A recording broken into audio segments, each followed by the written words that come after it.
ba wai ba wai ba wai nake ga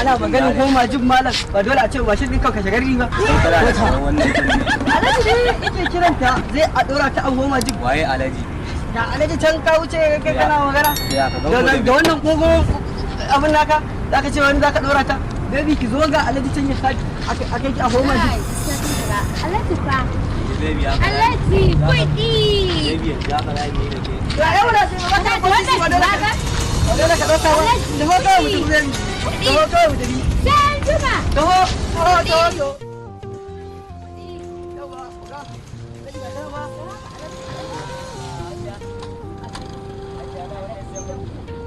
wallahi ya fi da kaka da wacce magan mashin mai da hawa ya kuma da ta wuka sai da ko ba ji a ba shi babur ta a wannan babur ko ba ga bane ba yanzu dai dama tun da na ganki ya kamata a kai din da take da kafin ku gida a ji a dauko goma jib din nan ko ta so alhaji na a dauko goma jib din nan a kai gida alhaji duka ni kadai duka ni kadai alhaji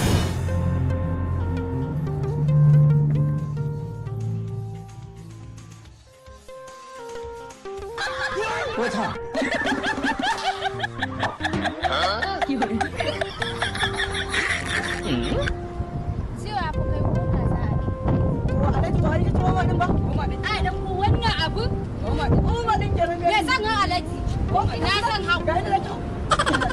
Mata goyon kara.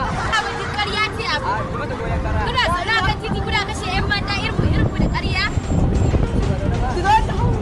Da mata goyon kara. Wata.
Wai me sa kai wani irin kai mutum ne kai?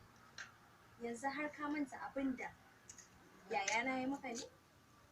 Ba matsala, har in dai a cikin soyayya ne zan iya fuskantar komai wanda a kanki zan iya ba da rayuwa ko mota za ta iya buge mutu in dawo. Kot!